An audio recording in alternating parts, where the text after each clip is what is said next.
Bonjour, alors voilà comme promis je refais une vidéo sur mon performeur GP. Alors voilà, la dernière fois je vous ai présenté les pièces que j'ai changées depuis que je l'avais.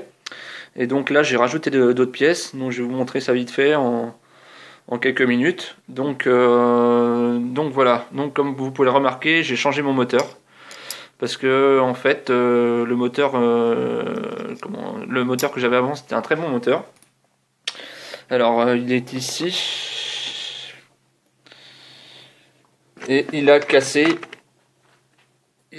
vous voyez, un trou dans le carter, donc irréparable. Donc voilà.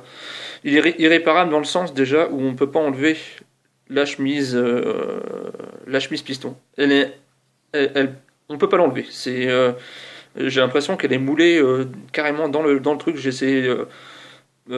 essayé maintes façons, je l'ai passé dans le four, enfin je l'ai monté, redémonté, et impossible d'enlever la chemise, donc c'est irréparable. Donc voilà, ce moteur-là, bah voilà, il m'a bien plu, mais bon, bah, il m'a pas fait beaucoup de litres, il m'a fait, on va dire, 3 litres, voire 4 litres, on va dire. Et en fait, c'est la bielle qui a pété au niveau du piston. Alors voilà la bielle. Alors vous voyez, là c'est à ce niveau-là qu'elle a pété, le piston, il est là.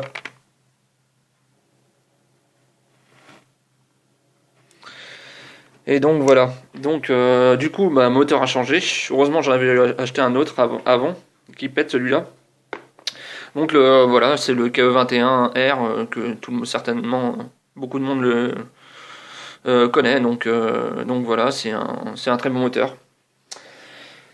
Sinon, ce que j'ai changé, alors j'ai changé les servos. Alors c'est des Power HD. Ils font 9 kilos. Donc celui de la direction et celui du frein, l'accélérateur.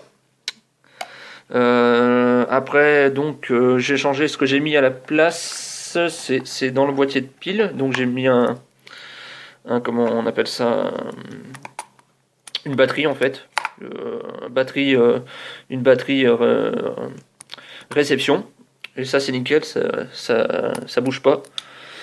Et c'est franchement mieux que les piles. Donc les pneus, j'ai changé aussi les pneus. Alors ça c'est des e-beam. Franchement c'est niveau qualité c'est super, c'est super franchement. Euh, j'ai senti directement la différence quand je les ai mis.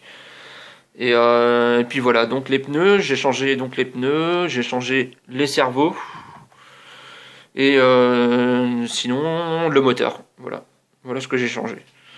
Et bah voilà, là je repars sur un performeur de qualité. Euh, donc, euh, donc voilà.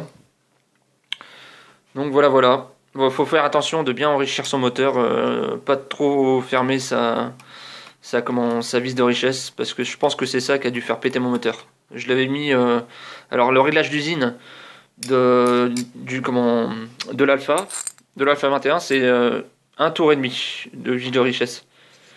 Et moi je l'avais mis à 0,5 voire 1 tour. Et bon, certes le moteur il donnait à pleine puissance, donc je faisais des bonnes pointes. Mais bon, bah ça n'a pas duré longtemps. La bielle elle a pété en peu de temps, donc voilà. Si vous voulez un moteur qui dure dans la durée, faut mieux tourner. Ça coûte pas plus cher. Faut mieux tourner un peu plus sa vis de richesse. Comme ça, vous obtenez donc bah, votre durée de moteur, ça durera plus longtemps. Donc voilà.